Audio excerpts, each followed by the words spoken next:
It's time for AggroChat, the official podcast of the Tales of the Aggronaut blog and stalwart gaming community, where we talk about stuff and things, and the stuff about the things, and sometimes gaming.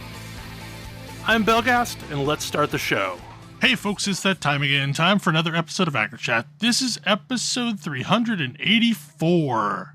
Tonight I'm joined by Ammo. Hello. Ashgar. Hello. Grace. Hi. Kodra. Hope you're ready to live, die, and know. Tam. Hello. And Thalen. Hello. Tonight we're concluding our 3-part Endwalker spoiler series. So on with the show. Right, we meet Hermes and we meet Meteor. Bluebird of Happiness. So, am I the only person who was completely creeped out by Mian and You are did not like her? Okay, good. Not alone. Yep. I like Meteor. That's not No. right. I found Medion really tragic because she was super creepy and through no fault of her own. Right. Yeah, Okay. sure, yeah. That is kind of how I felt about her because I Yeah. felt sorry for Meteor. I was like, Medion, I'm so sorry. I'm so sorry that you exist because Hermes is an idiot. Yeah. Yeah, My exactly. reaction after meeting her was like, oh no, this is not going to be good. Yeah. I did also have yeah. that reaction. Yeah. I wonder if you're going to bring us the final boss. Yeah. I was like, Yep. oh, immeasure. It's like you are a sad, wretched creature, and I'm creeped out by you. And I know from the start, because she's introduced as this thing that Hermes has created, and I'm like, Hermes, what the F is wrong with you? Well, and Yeah. Hermes is this very he's this very kind Mm-hmm. He doesn't want to Hermes doesn't is well-meaning, but not very. He lacks foresight. Let's Yeah. say. So I have they impolite come comparisons to make. they come to Elpis Very basically to give Hermes a trial because the seat of Fandaniel is coming open. And Would- Hermes doesn't want to take the seat of Fandaniel because it means his mentor will be dying, basically. Yeah. His mentor is being unmade, and he doesn't want that, which Yeah, is the a previous reasonable thing to feel. But not It's in also- this not in this culture though. It's also worth noting that his mentor was unmade a while ago. I got the impression. It wasn't Oh no, if No, he I got does the this, impression this that, will No. happen. it hasn't happened yet. no, it hasn't happened yet. Oh, I got the impression that it had already happened. No, And he was just No. having trouble processing it. He was just supposed to have difficulty accepting it. No, he was. My read on that was definitely that it hadn't happened yet, and when they found a successor for the seat, then it would happen. And Yeah, so since it's a Well, bunch there of- would be a Fandaniel- ceremony or whatever. Yeah. Fandaniel Hermes choosing to become Fandaniel would directly lead to the death of his mentor. and we very quickly come to the realization that Hermes is the only person here for whom the concept of death Or is something to be avoided, and for Yeah. whom these creatures that they are testing are more than just constructs. He doesn't want to unmake them unless it's the absolute last resort. He wants to give them every possible chance and do everything he can to avoid that. It's and it clearly bothers him. Well, and there's lot. sequences of events where he wants to try and fix the problems with the constructs rather than just unmaking them and Yeah. going back to the drawing board. Yeah, there's this one. It's the flying whale. It's the things that you fight at Bismarck. Flying There's a pair of snakes. them. One of the flying snakes, and it can't fly properly, and its ether is wrong, and the others are just well, we'll just unmake it. We'll try again. And he's like, no, we can try and figure out how to help it and teach it to fly, and that's what leads to Hythlodaeus suggesting that Emmett Selk, take it up and help teach it to fly, and it works. But they only go to all of this trouble because Hermes is bothered by the idea of just unmaking it and making a new one that doesn't have that problem. when does the not dragons kill a bunch of things? Is that after this? That's later than the flying thing. Okay, I But couldn't yeah. remember the order Because there. that's the big one, is that there's these creatures that they're just too violent. They just kill and Right, they look Yeah, like just for dragons to me, sport. but dragons aren't actually originating on Aetheris, so that No. they are not dragons. they're not Okay. dragons.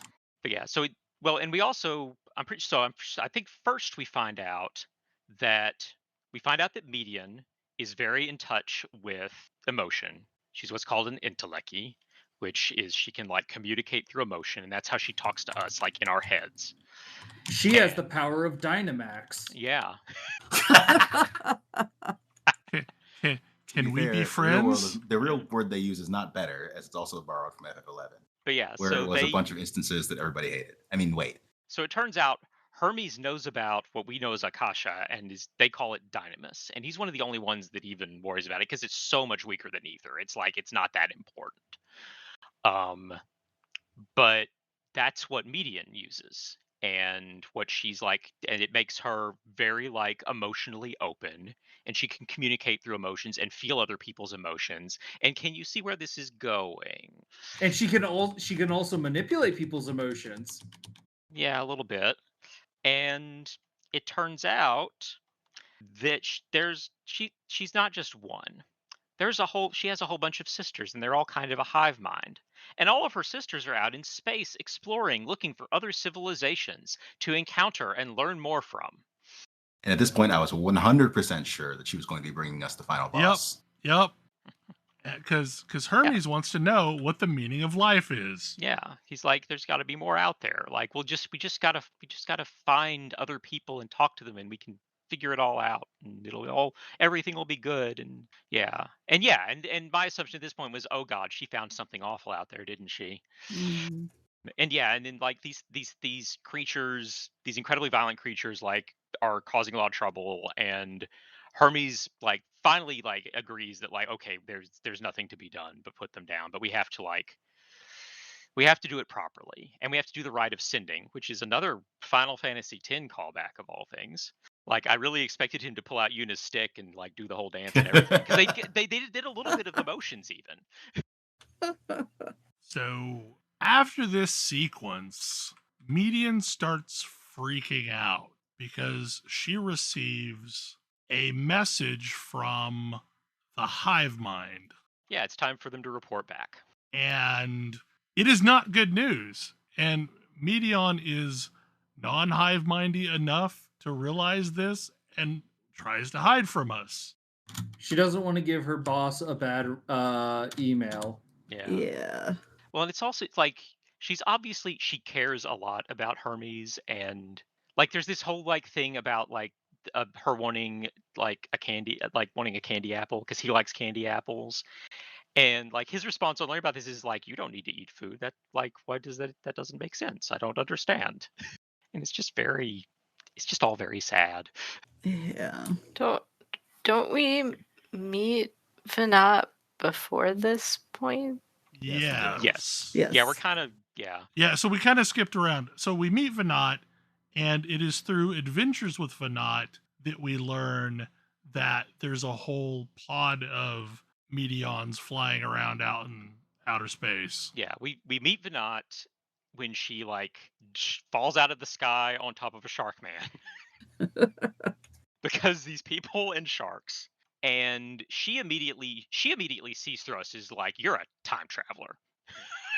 And like up until this point, we've been being like kind of circumspect, and like basically they assumed we were a familiar that Azim sent because he couldn't be here himself, and so we're gonna like look around with him and report back to him, and it's all good. And then Fanat's like, no, that's not. You need to tell us. You need to come clean. Tell us what's really going on. It's because we have the signs of her protection magic that only she knows how to do. How did you get that? Oh God. Like, I clearly haven't done it yet, so you must be a time traveler. Yep. It seems like a leap, but it's also 100% correct. So, Yeah. So we go through a whole sequence of missions with just us and Venat trying to figure out what might trigger the end of days, what might have caused Hermes to be involved with the end of days. Yeah, because we know Fandaniel is like, what he's like in our present, and that he was the first one who discovered the final days. So the obvious conclusion is that he did it somehow. But that doesn't jibe with the person that we've seen. So, and we look around and we come to the conclusion that like this person would not like that's completely anathema to what he would want. That's like he doesn't even want to like unmake a a sad flying snake thing. Like he I wouldn't want to end the mean, world. boy, how wrong we were. Guess it shows Well, how well we know someone. well, at at at this point in time, he doesn't want to because he hasn't learned some things. Yeah. Yeah. And so we have a sit down with Venat and Hermes and Hythlodaeus and Emmett Selk and tell them everything. And Emmett Selk is like, no, that is bullshit. There is no way I would turn into that scenery chewing nutcase that you describe. This is all a lie, clearly. So we find out that Hermes has been hanging out on this island and doing experiments, and that one of the other researchers saw him launch another Meteon out into, well, wherever, out into space. Yeah, to the stars. So we go to the island, and Venat is where we get our ability to read the ether. And she reads the ether, and we get a little cutscene of Hermes sending off one of Meteon's sisters. Yep. Right. She explains how the echo works and the fact that the echo is, in fact, two separate abilities, Yes. which is why we have seen it manifest two separate ways. Yeah, we can look into people's memories, or we can look into like Locations. Memories. Yeah. Also, Venat has a cool dog whom we've already met, but he doesn't recognize us and he doesn't trust us yet. And so that's why he trusted us on the moon, because he knew us from here. And why did we have the duel with Venat? She's just wanting to test our abilities? I think mostly she just wanted a nice. So you know that thing Tam just said is 100% accurate. Yeah, she just wanted to test us. She's like, She's show like, me how badass cool. you are. I mean, it's basically like, cool, I fancy myself a fighter, and you seem to fancy yourself a fighter. Let's see how you do. It's very much like satisfy my ego. It's very much Xenos, but like with a more cheerful attitude about it. So essentially, like, if I remember correctly, the next sequence is we chase down Meteon to try and get the report. And Hermes is trying to protect Meteon because reasons. Well, we get the report. We don't get the report until after the end of the instance. Really? I thought we got enough of it. We get the beginning of it, and then Hermes wants to hear the end of it, so he doesn't want anyone to destroy Meteon. So he takes her off to his secret lab. So we chase after him into the level 87 instance, which you should do as a trust. Absolutely. Yes. Because if you do it as a trust, your partners are Hythlodaeus, Emmett Selk, and Venat. It's the best instance. It's great. Except for the bit where they cheat mechanics. Making it hard to learn some of them. That is true. And you're basically like fighting your way through some of the more dangerous of the creations, and Emmett Selk is real tired of these weird two-headed snake things. And well, and I kind of got the impression that like this is where Hermes has been sequestering all the stuff that he should have destroyed. Yeah. Oh, and we also already learned prior to this point that one of the things that Hermes came up with that he will sometimes do, rather than straight out killing a creation, is sort of do a mind wipe to like try, to try and fix whatever's wrong up there. Yeah, thinking it might be a learned behavior that's causing the problem. Yeah, we'll just like reset them back to baseline and try again. And he keeps that technology here.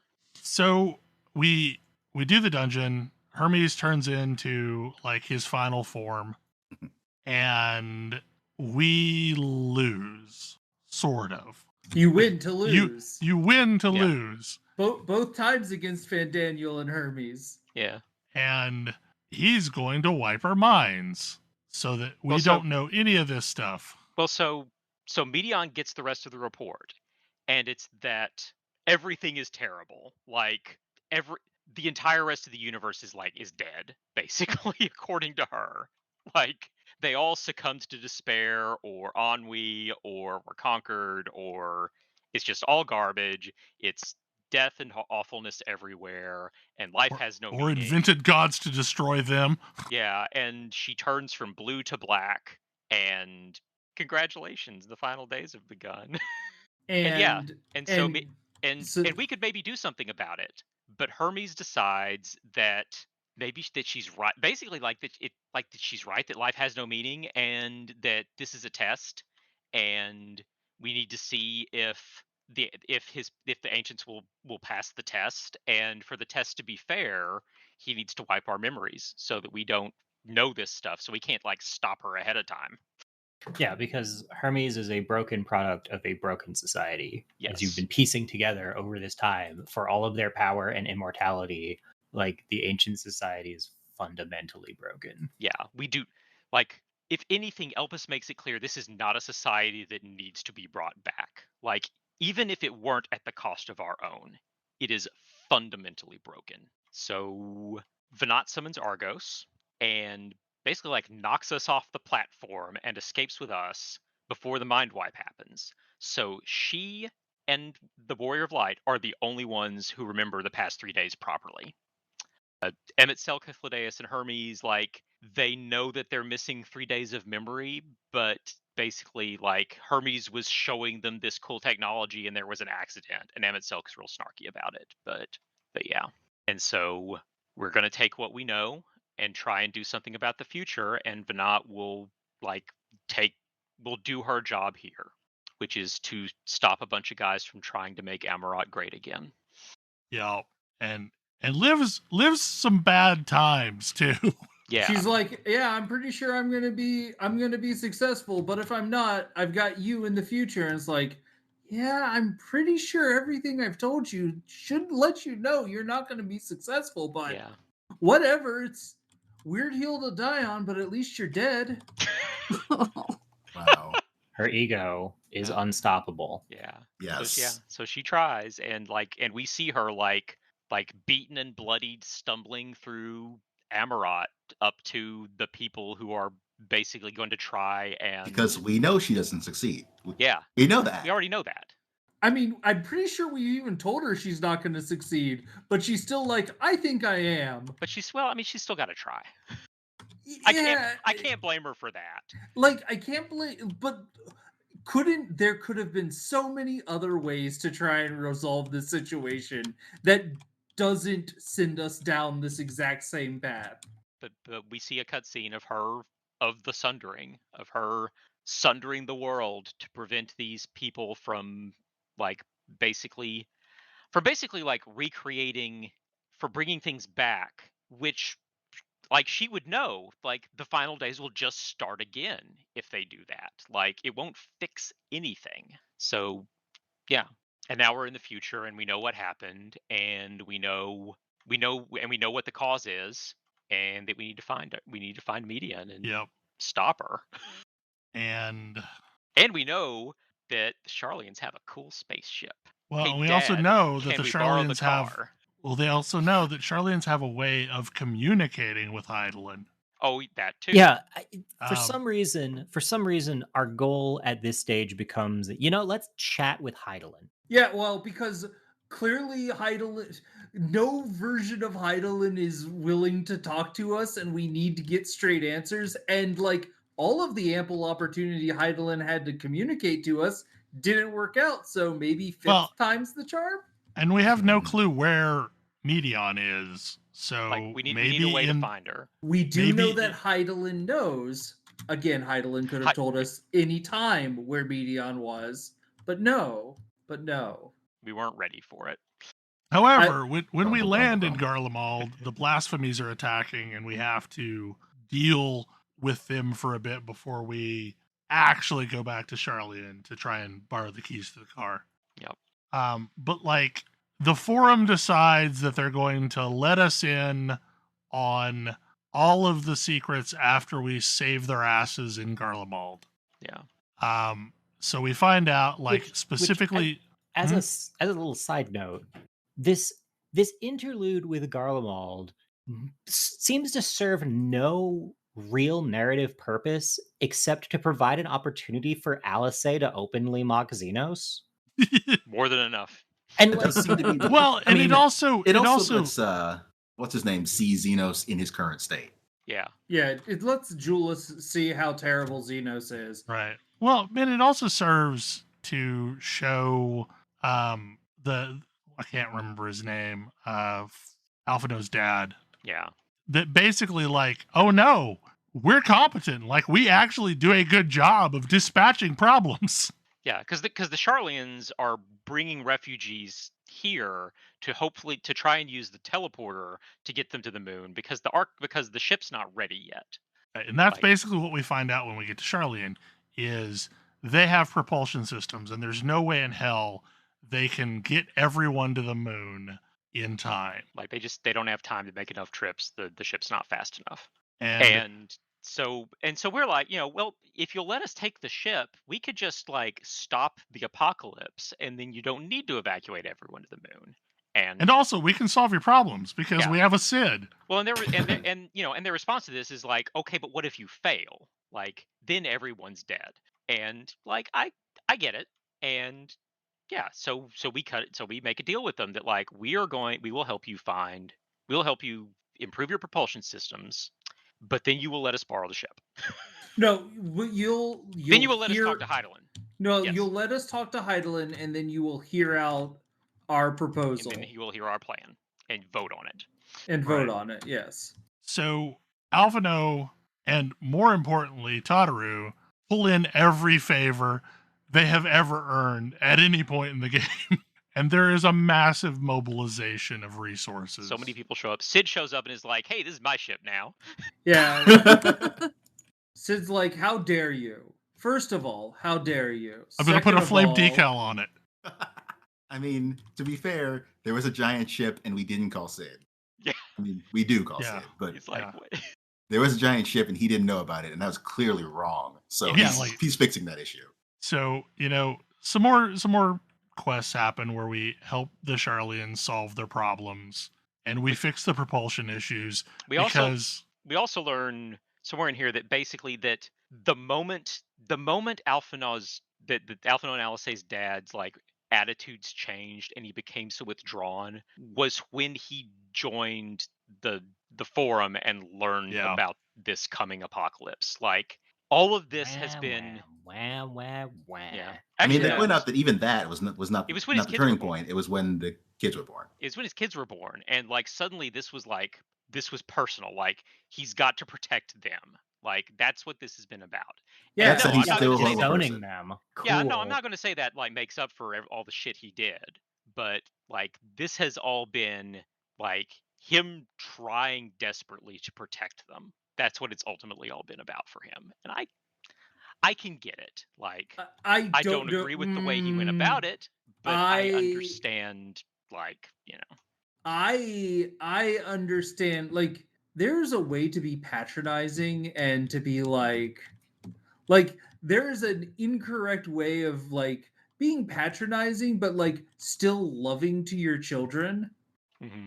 But like he's just awful. Yeah. Like that's the thing. It's like he makes his kids feel awful. He puts his family through hell.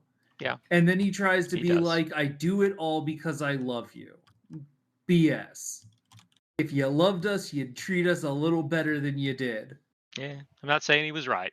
This puts me in mind of the whole, like, the one thing Thanos loves is the daughter he abused. Mm-hmm. It's like, yeah, no, that's not. That is insufficient. Look, he gave her Christmas presents. He obviously loved her. Wildly insufficient. So we're queuing up for the first of the tearjerker instances.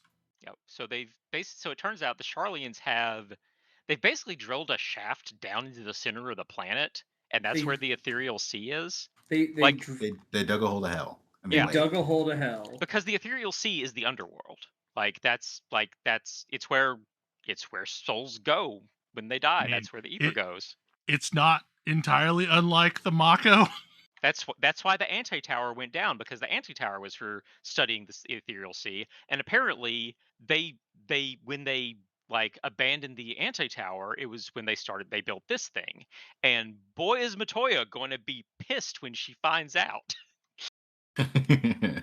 I mean, doesn't Y'shtola say Matoya figured that they must have done something like this? Yeah. Yeah, she does. Yeah. It's like they wouldn't have given up like their way to investigate this if they hadn't come up with something else. And so yeah, it's basically a giant shaft that they use they kind of use as a telescope into the ethereal sea. We're just going to actually go into it and go down there and find Hydaelyn and say, hey, what the hell? Because that's worked so well for us so far. So that's what we do, and we just happen to meet a lot of friends along the way. Yeah, because this is the underworld. So all the bosses we fight are it's Livius and what's his name with the gun shield? Oh, yeah, they're both down here. Ricardin says so. Yeah, that one. They give him a boss fight so that they can make up for not giving him a boss fight the first time. Yeah. Quite frankly, that feels accurate. Yes, we get to fight him, and it's an actual fight. But also like we're fighting our way along, and like the spirit of Papalimo like assists us, and this like this dungeon I think was supposed to resonate so much more emotionally than it did, but it wasn't until the third one of those that I even noticed they were happening. Yep. Man. Oh man. And I was like, oh, huh. Let me see if this is put in text anywhere that I can read. Nope. All right. Yes, it is. Or it's in the event log or something. I swear it was, yeah. But it was like, oh, wow, that probably would have been powerful if I reached it at the right point. I tend to keep that tab handy when I'm doing stuff like this. Mm-hmm. Because it's where the text log of all this stuff is. But like basically Papalimo and Monbrita and Hoshfont and like they all play some role in our success. Yeah. Oh, also in the process of repairing the engines, like so it turns out like this whole time, like Monbrita's parents have been in Sharlayan, and Urianger like used to be like really close with them, and he hasn't talked to them once since Monbrita died. Because he's like he's terrified that they're gonna like hate him, that they're gonna blame him for their daughter's death, and like he finally has to come face to face with them because they're like run the teleport thing, and they're really mad that he didn't talk to them. Yeah, because they've been worried sick about him like, this entire time. Where have you been? We were so worried about you, and it's just it's really sweet. And maybe Urianger will finally learn to talk to people. Yeah, like stop keeping this stuff to yourself. Yeah, so it's also during this point that I think the side quest becomes available where you can deliver a sandwich to this nice old Lalafell gentleman, and like you do some stuff for him, and then at the end he thanks you for being so kind to his son and for being his friend, and you realize that that's Papalimo's dad. Oh yeah. But yeah, there's a lot of like calls back to the people that we've lost along the way.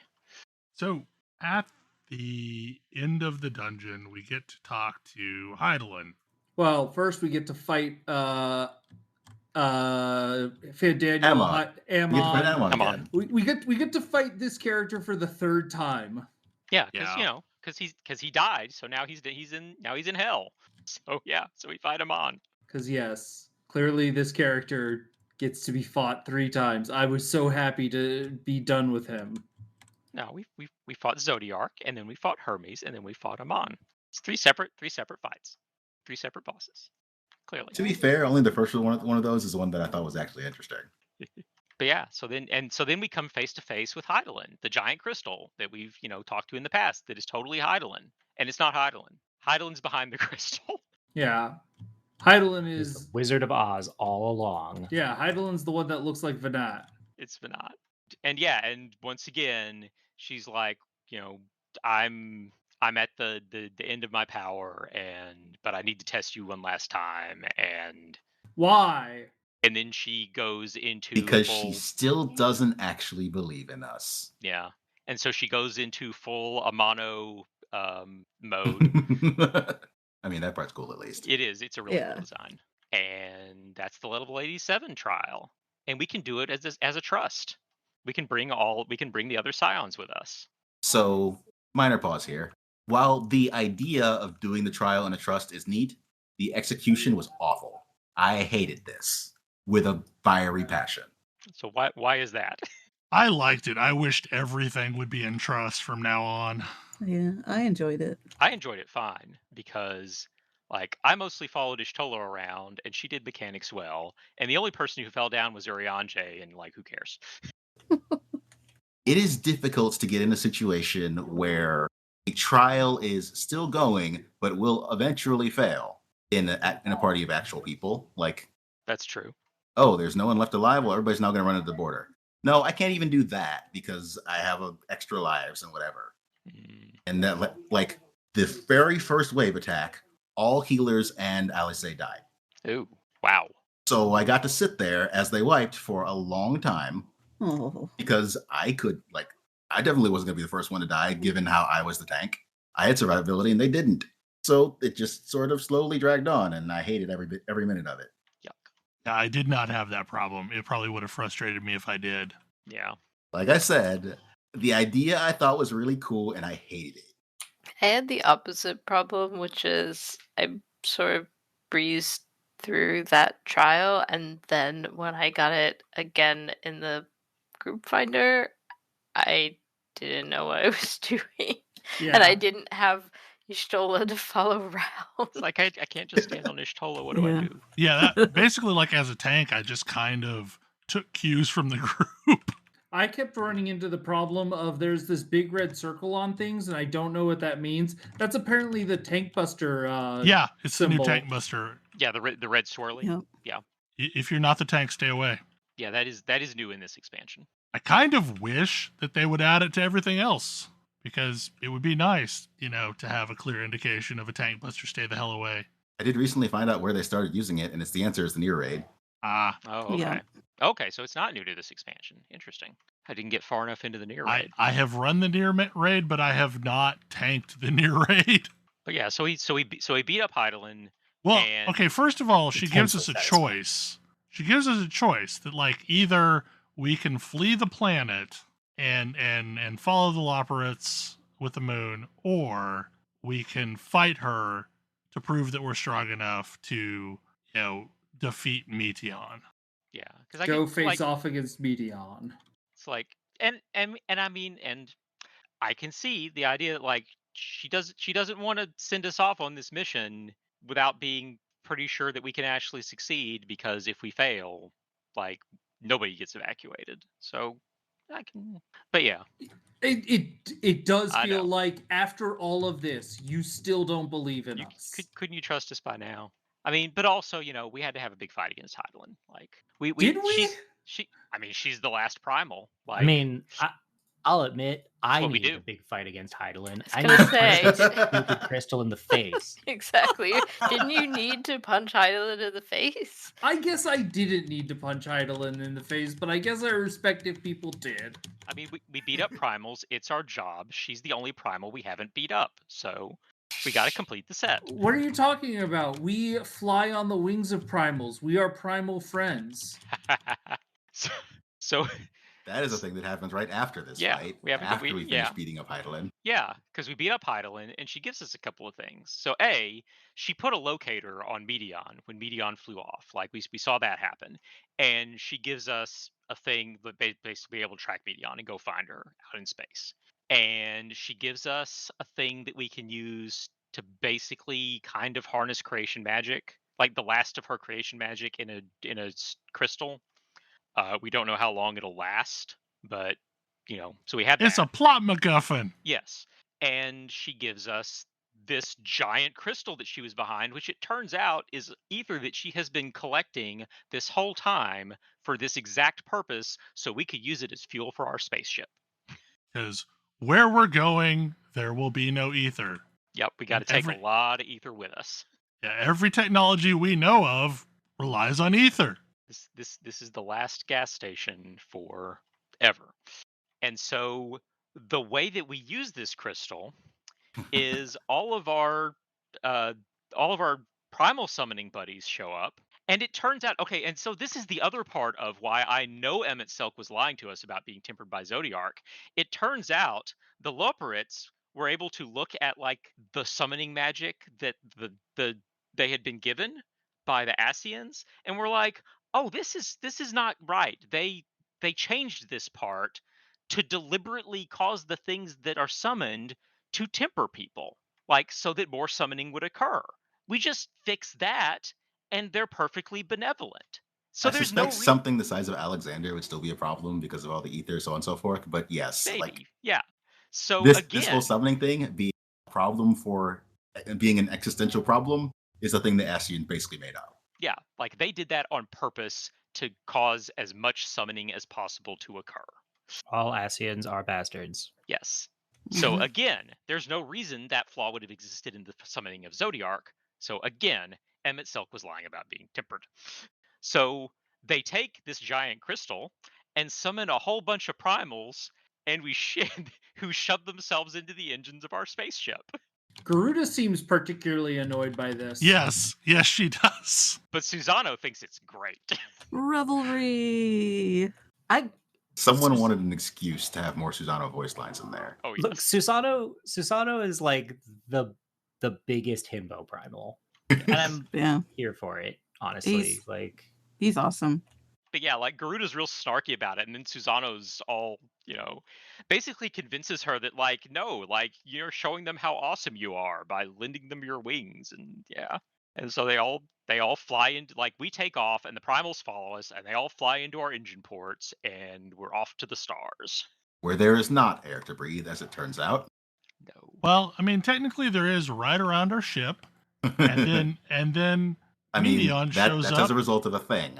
Yeah, Medion. Before Medion we even shows get up. there, Medion shows up. Yeah, because Yeah. there's nothingness. We fly out there and there's nothing. And yeah, and then Medion shows up. And she tries to turn us back and to accept oblivion.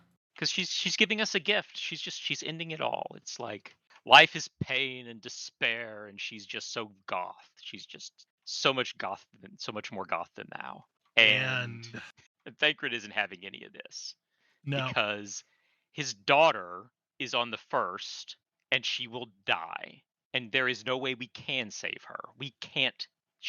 Even if we did evacuate the entire Prime shard, like she and everyone on the first would die, and fuck that.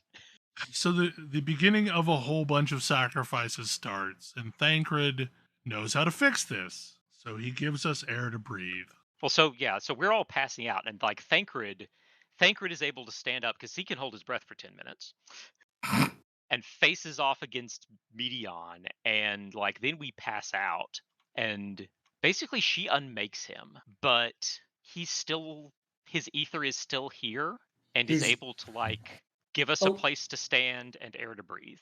I mean, I feel like it's also kind of implicated that it's not just his ether, but also his dynamis. Like, yeah, because it's his will. It's his will that is able to push out against her and create a safe space for other people to go. And it's constantly like, this is a battle of wills. Our will to live is greater than their will to die, or their lack of will, their giving up, their despair. Our will to live is greater than their despair. Yeah, and you're right, and clearly, it's his dynamis because his ether is broken. Like, it's his dynamis. Like, possibly that's why he was able to create such a big space, because like his dynamis is extra powerful because his ether is so broken. I don't know. Interesting idea. So that gets us into the very first area, which is we're going to go through a bunch of realms that have been destroyed, that are essentially the places that Medion hive mind reported back from. Yeah, we're going to see some of the places Medion encountered. The first one is the home world of Midgard-Samir.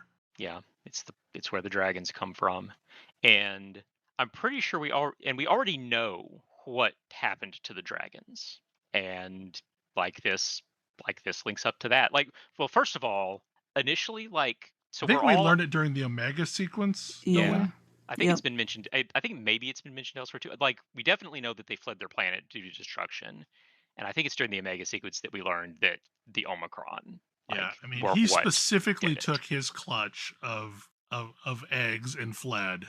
Yeah, but the other he was the only dragon that did that we know of. Like, But yeah, and we're out there exploring with the rest of the scions, and we see ghostly dragons, and the rest of them don't see them except for Estinian because he's a dragon. Right. He is a dragon now. So And- we basically we find out what is wrong, and they basically just gave up. Once they lost, they gave up, and those that still remain are the fading ether of the ones that essentially were resigned to their fate. Yeah, these are like memories of of what Medion came upon, and like their eggs were corrupted, and they were dying, and it was they just all hopelessness. They just gave into hopelessness, and Estinian, and there's no wind here, and Estinian decides that like basically what Thancred did, like that's what he needs to do to kind of confront this concept of hopelessness and fight back against it. And he is unmade, and the wind begins to blow, and we can reach the next area. And the next area are the Omicrons, right? No. No, the Aya. The Aya. Okay, they came first. It's weird balloon people. I That- enjoyed them. They clearly They had one are. animation that they loved a whole lot when they were Yes. doing these. The I pull the also head love off this and juggle animation the a whole head. lot. It's true. It's a pretty great animation. It is. But they're these weird floating balloon people who, like, their whole civilization gave up material existence and became like energy beings and just kind of like faded away. Well, They they learned discovered- everything there was to know, and then ran out of things. Yeah. They discovered the concept of the heat death of the universe, and then that was so depressing to them that they gave up. Yep. Yeah. They're like, yeah, they were basically like, life has no purpose because the universe will eventually end. We're immortal, but we still can't. Like, and There will eventually be no more knowledge to have because the universe will end. I mean, I feel like, yeah, kind of, but it was also just like this is something like, and I kind of get this personally, like the concept that the universe has a finite time span is a rough thing to get your head around. Mhm. Nothing is permanent. Everything is finite, even the entire existence that of everything we live in. Like eventually there will be no more, all will fall to entropy, and like there will be no more life. Yep. And that's tough to grapple with. Yeah. And so I can kind of get where it's like, oh yeah, this sent us into an existential spiral, and we decided that it was better to just not exist. But also maybe it's fine to learn this and also not give up on life. Yeah. Which is what Y'shtola does. Yeah. Y'shtola and Urianger are the ones who basically stand up against this concept. I feel like And- Y'shtola stands up against this concept, and Urianger is like, also I'm here. Yeah, that should Me be that way. too. How that one went. yeah. Wait, why are you here, Urianger? I don't know. I just think I need to be taken out of the picture for some reason. Okay. We all agree. The internet has started calling me Aw. urine jar. Yeah. I need to go. So now we're down to just Graha and the kids, and we move on to the next area, and it's the Omicron. It's the Borg. Like, it's the horrible cybernetic beings that waged war across the universe and destroyed every other form of life that they came upon, like the creators of Omega. Well, They're and the you ones find who out Kill that the they- dragons. Yeah. well, and you find out that they used to Mhm. be weaker than the other races. Yep. So they kept trying to learn how to get stronger and trying to learn how to get stronger. And they've now run out of things that make them stronger Like and they don't know what to do next. Yeah, they ceased to have a purpose because they had defeated everything that could endanger them, and had devoted themselves so much to that there wasn't anything else left. But we find like this tree that one of them is preserving, and like it turns out that basically there's the Omicron are here, and they're just kind of hanging out because they haven't gotten any commands.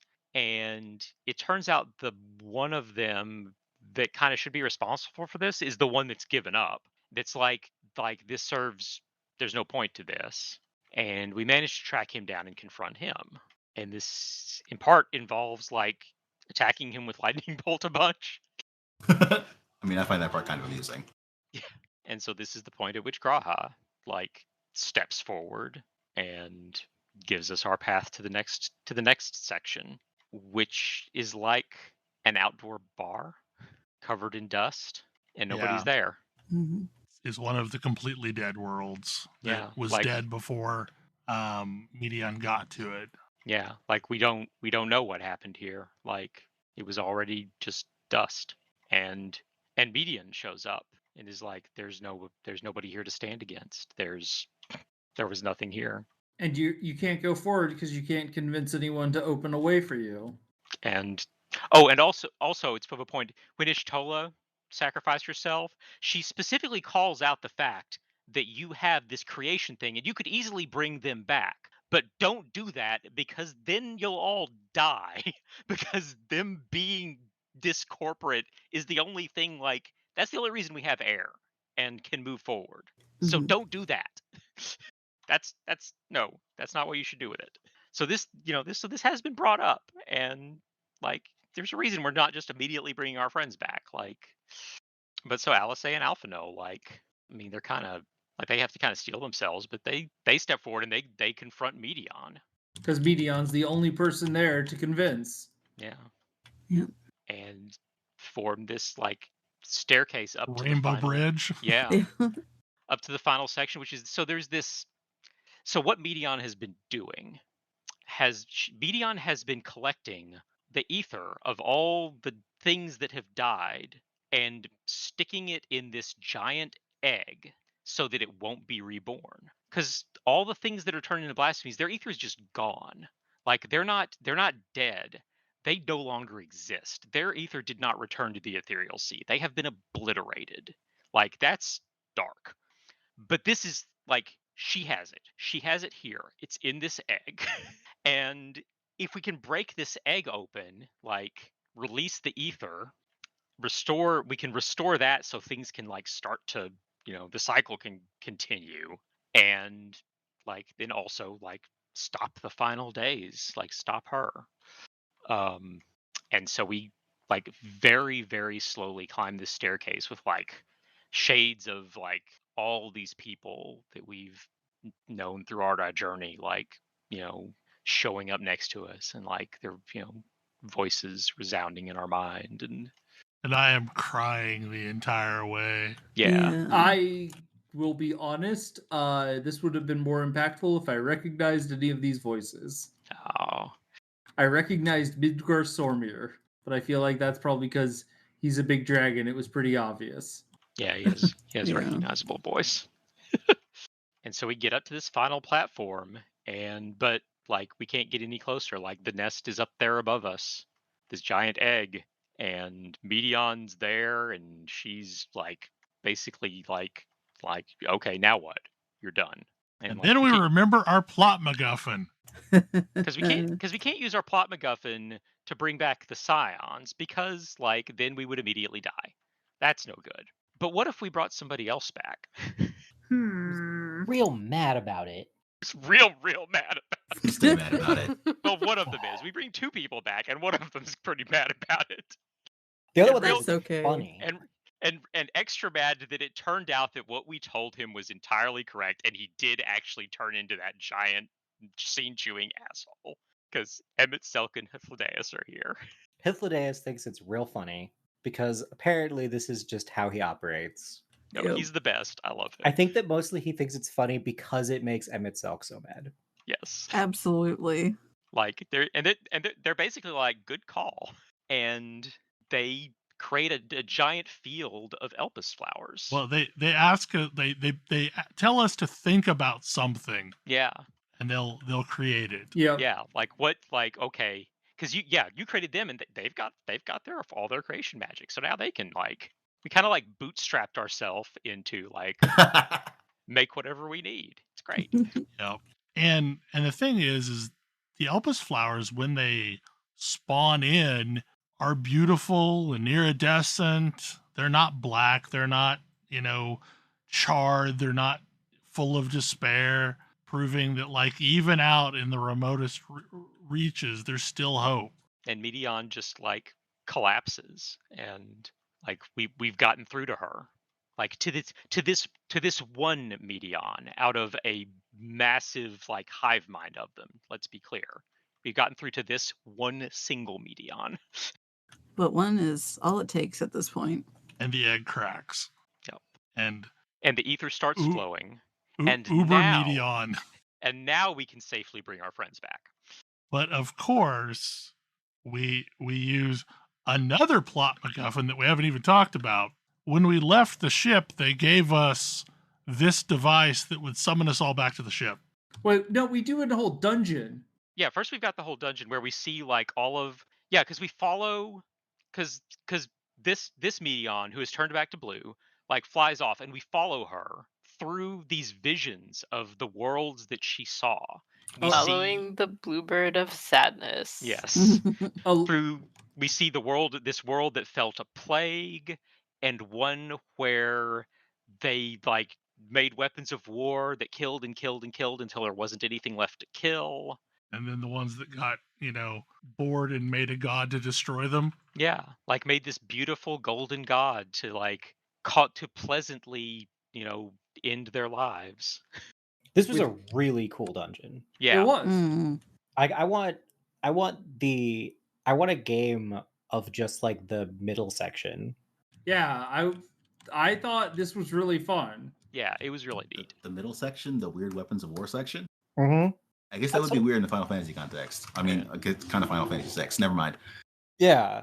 Now that I mentioned that.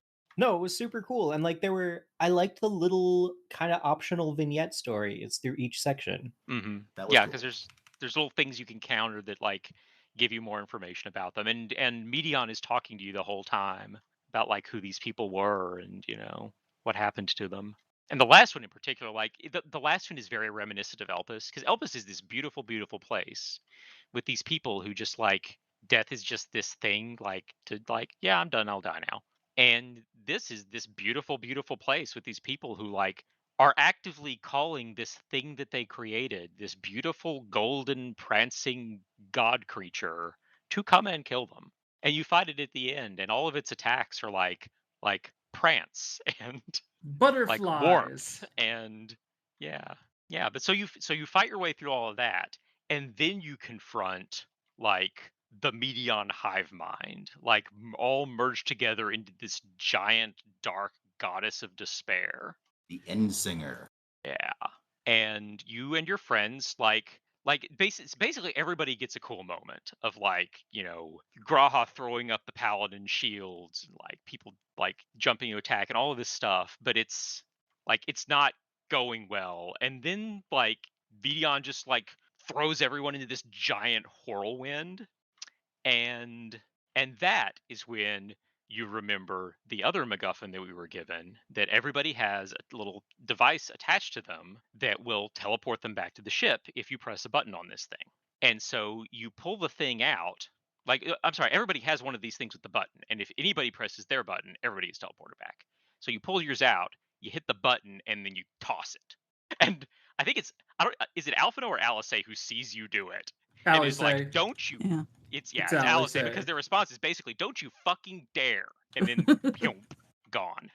Yeah, it's definitely Alice because Alice is the one who should get that reaction. Yeah, She's real mad. yeah. I mean, she's right to be real mad. But also, you're saving your friends. Yep. Like maybe you can pull something out of it. And like you're just like floating here with this like with the end singer, and what the hell are you gonna do? And then the sky cracks open. Well, no. First, when does this actually happen? This happens like maybe before you go into the dungeon. Whoops, we forgot to like foreshadow this thing. Oh yeah, there was a cutscene back in Charlian. An associate of the Scions arrives. Yes. Gasp! Who is it? Yes, the sky cracks open. And hi, it's Xenos in his Shinryu form. Oh, I'm so angry. He followed you because, god damn it, he wants to fight. I'm Yep. so tired and so mad. And he's basically like, okay, look, I get that you need to deal with this thing, and I'm gonna help you deal with this thing, and then you're gonna fight me, god damn it. He doesn't really even say that. He gives you a place to stand. He tells you like, hey, like this is your quarry. Okay, you go fight this thing. It's like I am here for I'm like it doesn't necessarily even come off as like I'm going to fight you after this, but like let's deal with your quarry for Yeah. let's deal with your prey for right now. It's like why haven't you already defeated it? Yeah, And it's that's like, that's what his okay. reaction is. What, you're not done? Yes. Let's hurry this up. Let's hurry Yep. this up. Yeah, Cool. so he gives you a place to stand, and you use the creation magic to like summon other warriors of light, like you've done Yeah. once before. And at this point, through the fight, I'm thinking, hey, this could be a really cool, weird resolution to Yes. this whole thing. No, I was there too. I was right there up until one moment. Like we'll talk. So yeah, the fight happens. You beat the Insinger. Okay, so hold on. The fight happens. You get to the point where you have to use where you have to use a Right. tank limit break to survive, and then she does the same attack again. Yup. And that's when your friends back at the ship reprise the end of 1.0, like down to the Oh. pose. Yep, and the camera angle and everything. Oh, But I didn't this- realize that. But this time it works, and they save you. Because yeah, it's them praying just like they were praying to stop Dalamud. It's like Thancred and Ishtola in particular. It's the exact same shot of them. Yeah, it's Furthering my theory that all along we're a primal. And they save you through this prayer. And then I like immediately died to telegraphs because I could not see through the tears of joy. Yeah. It was very beautiful. Like that cutscene hit me hard. I loved it. And yes, and then we defeat the Endsinger. Yup.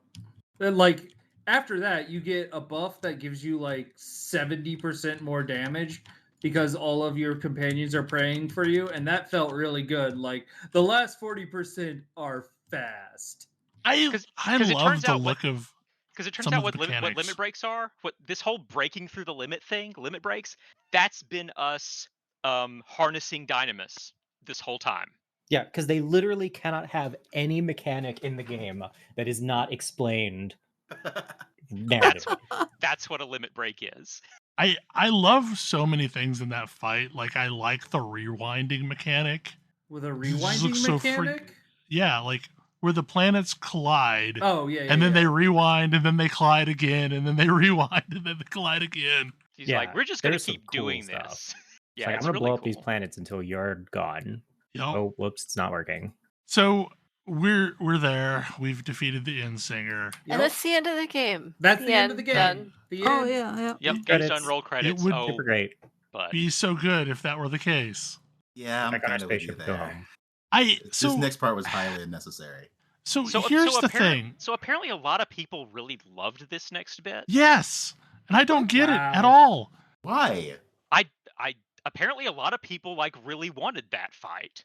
I Okay. don't get I it. wanted him to remain unsatisfied forever. Yes. Yes. Yes, Yes. I Yeah. wanted to take the option that gave him eternal blue balls, and he could never have his Well, release see- at combat. See, this is the thing. What I was thinking is like this should be a conversation about like, have you been paying attention to anything that just happened? How pointless this nihilistic pursuit of destruction is. Like everything we have been doing in this game up until this point tells us that we should not be having a fight. Instead, we should be trying to come up with a better form of existence.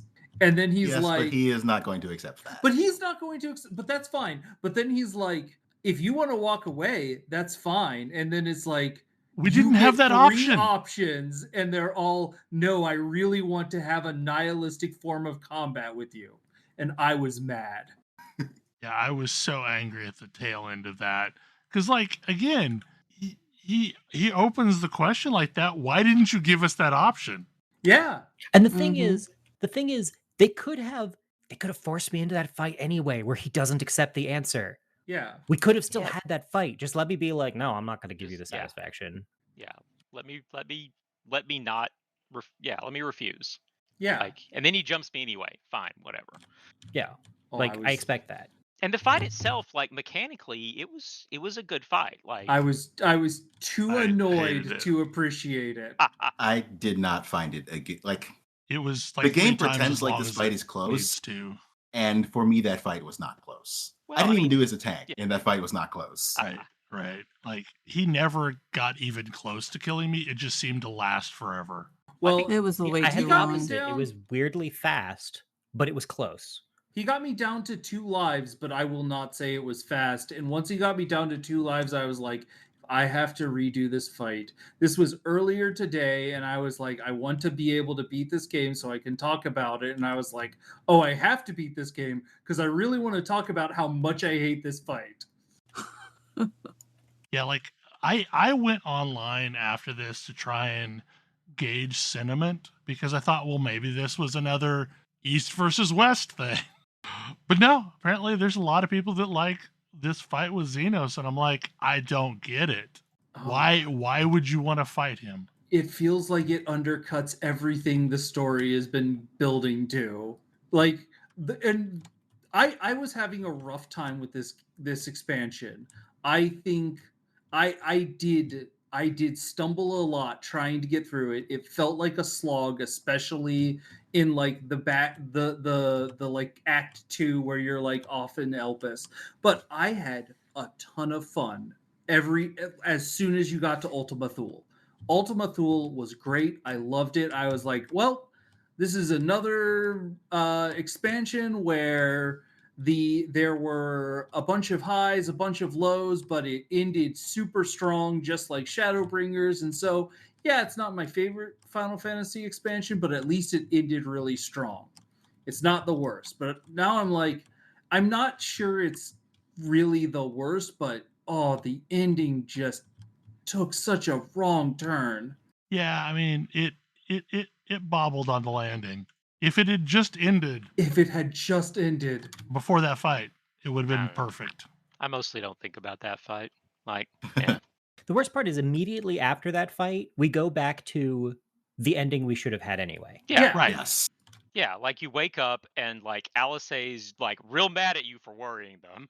Yeah, you could have. It would have been more impactful if the thing that had so grievously wounded you was Meteon, but like you grievously injured yourself for a pointless fight. Yeah. Or quite frankly, Xenos attempting to stab you in the back Mm-hmm. would also have been an appropriate reason for you to be injured. Yeah. Yeah, that would have been, yeah. But it also feels like there's no finality of that fight either. So I fully expect that his dumbass is going to be back. I do not. No. I don't I will think be so. so angry. Look, I was already almost done with the narrative when they brought him back the first time. If he comes back again, oh no. Oh, and also I'm pretty sure real quick, I'm pretty sure the third tribe quests, I'm pretty sure it's the Omicron. Yeah, there are some hints towards that, so that would be Yeah. pretty cool. Robo friends. I mean, there is a lot to explore in things that aren't Xenos, and I'm interested to see what happens in them. Yes. Yes. Because we get back home and like the Scions disband like publicly. Like basically they go back to being a kind of Secret secret society. Yeah, who is the character that calls out all of the stuff that you don't know that you should probably care about? There's somebody who's like, you don't know who the 12 are. You've never been to Mercidia. It's like, Emmett Selk. Oh, Emmett Emmett Selk, Selk, Emmett Selk, yeah. Emmett Selk Okay. goes through all this stuff that's like you've never done any of these things, been to all these places. What about this? And it's Yeah. very clearly here's all these additional places that like Yeah. could be used in future expansions. Hi, And I'm it gives Yoshi. us the roadmap. Yeah, hi, I'm Yoshi P, stepping into the body of Emmett Selk. Here's the 10-year plan. Let us know in the comments what you think. But yeah, Just so we look get forward to it. I So do we- appreciate Emmett Selk being like, I know more about your world than you do. Like, Listen, His- you've had a lot more years in this stupid world, buddy. his Like, ability to give you a pep talk while still being a condescending ass is pretty great. Like, Yeah. it's a great delivery. he's like, wait, you call yourself an adventurer and you haven't been to all these places? Azim would be very disappointed. How many volcanoes have you jumped into? Not even one? Really? is- Get on that. That is a thing. And maybe it's just because I haven't done enough content. I was kind of expecting us to run into Azim at some point. I knew I do not expect this to ever happen. we Yeah, will that'll never never. see Azim, because Azim's identity and all of the descriptions of Azim draw from your character. Yeah. So they can never show Azim, like they can't even give Azim a voice, because who Azim is like It's the dependent on you. pronouns used, for example, match your character regardless of what your character Yep. is. Yes. Yeah. Well, and even apart from that, like that, the whole thing is like Azim is a part of you. So as soon as they like set something about it, that's them taking that away from you. Like, so yeah, it's no. Azim will always be like this previous incarnation of you that we're never going to directly interact with them. But so we get back home and the Scions disband, and they're all going to go off to different places. Like some are going to go help up in Garlemald, go to Tavnir, go here and there, and you don't have to be the Warrior of Light anymore. You can just be an adventurer, and that's where we are. Tataru's gonna make so much money. Yeah, Tataru is making all of your class sets for your level 90 class sets, except you can get them at level 89. That they level up. Oh, do they? Okay. Yeah, they sync. You can get them at level 89, but they are actually level 90 and sync down when you're not level 90 yet. You get them for free, and she's gonna sell them to everybody else. Like she's gonna be the next Rowena. Yeah, no, she's already said she's gonna be the #1 artisan and her artisan shop is going to be our super secret headquarters, our triple secret headquarters. Yeah, and so for the first time we've reached the end of an expansion, and we don't have an immediate direction that it will go next. We have completed this story, A Realm Reborn story. The primals are no longer a problem. Ascians are no longer a problem. Like the end days have been averted. What do we do now? So find out what's been going on in Maricidia. That's what I want to do. Yeah, I will be honest.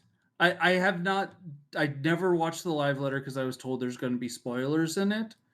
But I don't know how much more time I have with this game, with this combat system, because or with this pattern of engagement. Actually, the combat didn't even feel bad, mostly because I was playing Summoner, and Summoner's extremely satisfying in combat. But like the pattern of interacting with the world, which is very minimal, is kind of starting to show. Like it really showed with the last zone, where it was like, ooh, all of these different areas are so cool looking, but I'm just ignoring all of the enemies. Like, I don't even know why you put enemies here when all I'm gonna do is get on my horse and ride past them. Like, they're actually already spread out, that it already feels kind of like a sparsely populated zone, and I just ignore them all. So that, like, one of the things I would be curious about is how some of, like, what they're thinking about from a fundamental design perspective, like if that's going to change at all. Kind of doubt it will. Yeah, I'd be surprised. Probably not. I'd be surprised. I mean, especially with the game like doing really, really well right now. Like that's not the kind of thing that you go changing when things are on the upswing. They did change like the dialogue system to be more resembling a visual novel during Shadowbringers, and that's stuck. Mm-hmm. Yeah. But other than that, they haven't really made any changes. And I don't think I expect any changes. I mean, I think the only changes that they've really announced are they're overhauling the graphic engine. Yeah. Yeah, and honestly, like I'm in a similar place where I got to the end of the story, I did a couple of things, and then I logged out and haven't logged back in, and haven't really felt the desire to log back in. And like, I don't know, maybe this is a good stopping point for me. Yeah. This expansion actually made me care about it longer than several of the previous ones. Mm-hmm. And if it hadn't been for Horizon Forbidden West, I'd probably still be playing it every day. This is the expansion that actually got me back into enjoying running groups with random strangers, and I appreciate that because it was just Nice. it was good enough. The story was good enough to really pull me in, and then I just wasn't ready to let go at all. I think what harmed my longevity with this expansion was all of the grinding that I did just ahead of the expansion, because like I went on the whole mad dash of leveling everything to 80 Yeah. over the I course feel of like like 3 months. I feel like we've seen that happen before. Uh-huh. Yeah. Yeah. So I need a break, and hopefully at some point 6.1-ish, maybe 6.2-ish, I'll be back to play.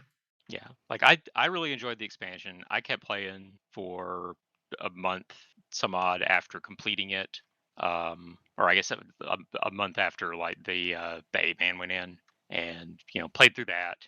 The 8-man raid is really interesting and Hmm.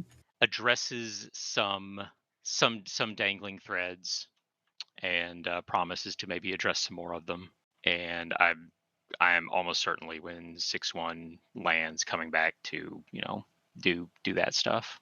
Like I don't I still think Shadowbringers is my favorite expansion, like just in and of itself, like as a single unit. But Mm-hmm. this completed the whole story, and Yeah. I really enjoyed it. Like I talked about this on my blog, I think, but like it's really hard for me to say whether or not this was my favorite expansion, because the totality of 10 years worth of story is my favorite expansion. It's kind of like, trying to judge the Avengers movies at Endgame when you've watched however many movies that brought you to that point. Like the resolution felt great for me at the time, but like I can't say, is it this movie or is it just everything that took me here? And I think that's the way I feel with Endwalker. Shadowbringers is probably my favorite of the expansions as a standalone too. I feel like Shadowbringers was Mass Effect 2, this was Mass Effect 3. And like it did a lot of work to wrap up a lot of story threads, and it did a really good job of doing it. Then failed to stick the landing. Honestly, I am willing to blank out 5 minutes of stupidity, 10 minutes of stupidity, whatever it was, for the rest of it. Like, yep, that was dumb. I hated it. Moving on. In much the same way that I'm willing to do the same thing for Mass Effect 3. Yeah, me too. But also, do I have a burning desire to jump right into the next expansion? Like, I don't know. It's gonna take a lot to muster the level of excitement I was at for Shadowbringers and Endwalker. Like it's gonna take a lot to bring that back. Well, that's why I kind of was saying I think that this could be an opportunity for them to reset in a couple of ways, and that would be something that would bring me back. But we'll see. It's also like it's definitely a game that is feeling a little bit its age right now for me. And I think that's more a symptom that you've moved on from traditional hotbar combat MMORPGs. That is definitely a thing that is probably a fair statement. I mean, because it does a good job of that. It but does. It is very much that. The other thing that I was thinking is like, especially when I compare it to something like Guild Wars 2, if Final Fantasy XIV's movement was as interesting as movement was in Guild Wars 2, that would probably also help it out a lot. Like if you made move, if one of the things I kept coming back to is if you made moving across a map interesting, because mostly what you are doing is moving across a map. Like that did feel like the bulk of my interaction was getting from point A to point B.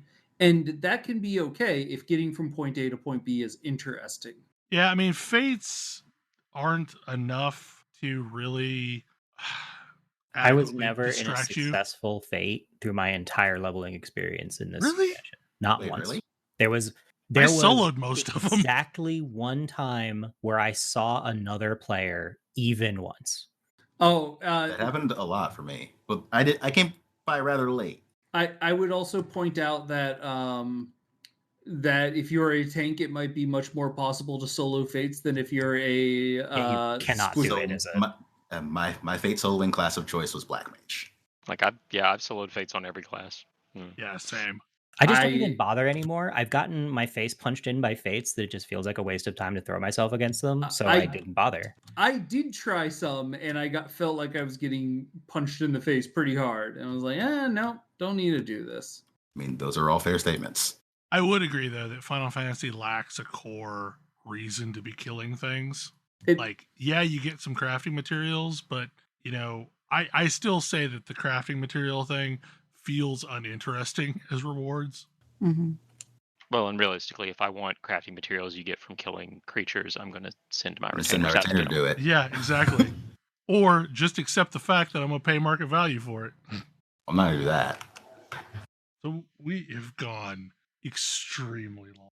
Mm-hmm. This is probably more than a double show, but This what may be a we got, triple we show. got. It might be a triple show. Yeah.